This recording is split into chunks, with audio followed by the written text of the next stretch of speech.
अगर कोई सोचे कि जाति जनगणना को रोका जा सकता है या 50% बैरियर को रोका जा सकता है, मैं आपको बता रहा हूं वो सपने देख रहे हैं। देश में जातिगत जनगणना को लेकर बहस तेज हो रही है। दलित वोट, उनकी आबादी और आरक्षण को लेकर हर दल इस बात पर जोर दे रहा है कि दलित को किस तरह उसकी पार्टी के साथ जोड़ा जाए।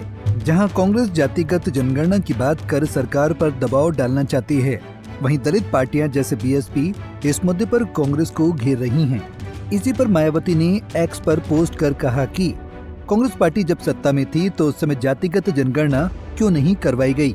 दरअसल कांग्रेस नेता राहुल गांधी शनिवार को प्रयागराज पहुंचे और संविधान का सम्मान और इसकी रक्षा कार्यक्रम में शिरकत की।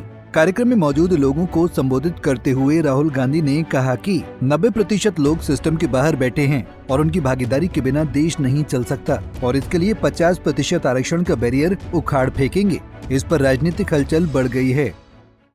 और ये काम हम नहीं कर रहे हैं। आप मत सोचिए कि राहुल गांधी और ये सब लोग ये काम कर रहे हैं। नहीं, ये हिंदुस्तान के अंदर से आवाज आ रही है, हम उस आवाज को सुन रहे हैं बस। और ये जो स्ट्रेंथ है, जो शक्ति है, ये हिंदुस्तान के अंदर से आ रही है, हिंदुस्तान के गरीब लोगों से आ रही है और इसको कोई रोक नहीं सकता। अब अगर कोई सोचे, मैं आपको बता देता हूं, पॉलिटिकल बात बता देता हूं, आप लिख लो। अगर कोई सोचे कि जाति जनगणना को रोका जा सकता है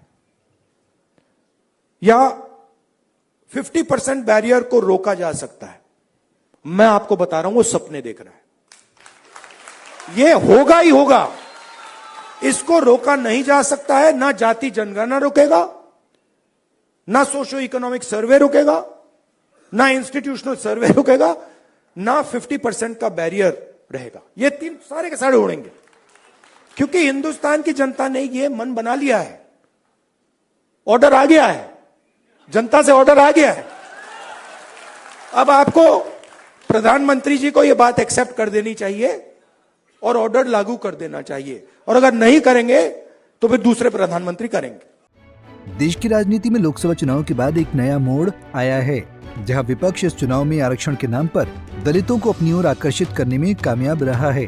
वहीं बीएसपी जैसे दल, जिन्होंने दलित राजनीति को नेतृत्व दिया, उनका दलित वोट बैंक खिसक रहा है। मायावती ने एक्स सोशल मीडिया पोस्ट पर कांग्रेस नेता की दलित राजनीति पर निशाना साधते हुए कहा कि बीजेपी के सत्ता में आने से पहले कांग्रेस ने अपनी सरकार में राष्ट्रीय जाति जनगणना क्यों नहीं कराई थी, जो अब इसकी बात कर रहे हैं, जवाब दें। इसी पर अब बहस छिड़ गई है। उत्तर प्रदेश में इंडिया गठबंधन के साथ चुनाव लड़ने वाली समाजवादी पार्टी ने इस चुनाव में दलित वोट को अपने साथ जोड़कर अप्रत्याशित सीटें हासिल की हैं। दलितों का समाजवादी पार्टी के साथ जुड़ना मायावती के जनाधार को बांट रहा है। बता दें कि मायावती उत्तर प्रदेश में दलित राजनीति का सबसे बड़ा चेहरा है। मायावती ने 1984 में बहुजन समाज पार्टी की स्थापना की, जिसका मुख्य उद्देश्य दलितों, पिछड़ों और समाज के हाशिए पर खड़े वर्गों को राजनीतिक प्रतिनिधित्व और सामाजिक न्याय को बढ़ावा देना था।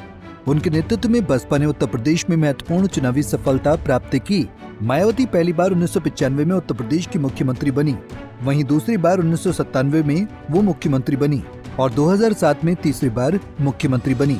उनके शासनकाल के दौरान उन्होंने राज्य की कई विकास योजनाओं की शुरुआत की, विशेषकर दलितों और पिछड़े वर्गों के लिए सामाजिक कल्याण योजनाएं बनाई।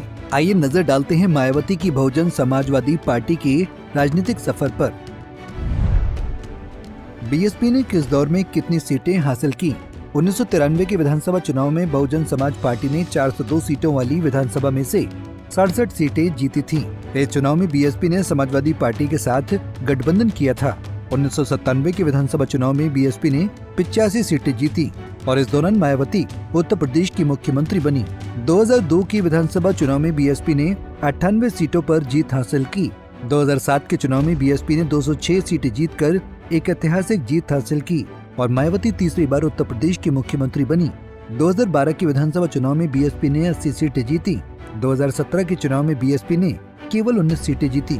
वहीं 2022 के विधानसभा चुनाव में बीएसपी ने केवल एक सीट पर जीत हासिल की। लोकसभा चुनाव में बहुजन समाज पार्टी का प्रदर्शन विभिन्न वर्षों में बदलता रहा है। 1991 में बीएसपी ने 2 सीटें जीती, जबकि 1996 में ये संख्या बढ़कर 5 हो गई। 1998 में पार्टी ने 11 सीटें जीती और 1999 में 10 सीटें प्राप्त की। 2004 में बीएसपी ने 19 सीटें जीती और 2009 में सबसे अधिक 21 सीटें हासिल की। हालांकि 2014 में पार्टी को कोई सीट नहीं मिली, जो कि एक बड़ा झटका था। 2019 में बीएसपी ने कुछ सुधार दिखाते हुए 10 सीटें जीती, लेकिन 2024 में भी बीएसपी को कोई सीट नहीं मिली। बता दें कि देश में जातिगत जनगणना एक अहम मुद्दा है।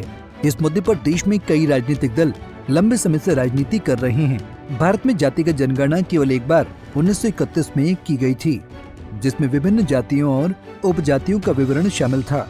स्वतंत्रता के बाद 1951 की जनगणना से लेकर हाल तक की जनगणनाओं में जाति आधारित डेटा नहीं लिया गया।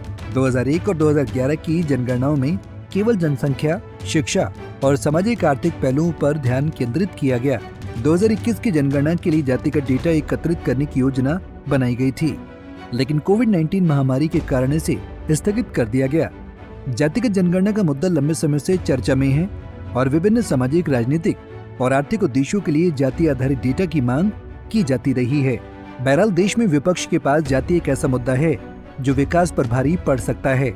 इस मुद्दे को भुनाकर सभी राजनीतिक दल दलित वोट बैंक को अपने साथ जोड़ना चाहते हैं। भारत में राजनीति का ये नया प्रयोग पिछड़ा और अति पिछड़ों को कितना लाभ देता है, ये देखने वाली बात होगी। Bureau report, Punjab Kesari TV. हमसे जुड़े रहने के लिए हमारे YouTube चैनल को सब्सक्राइब करें और नई वीडियो की नोटिफिकेशन के लिए बेल आइकॉन को दबाएं।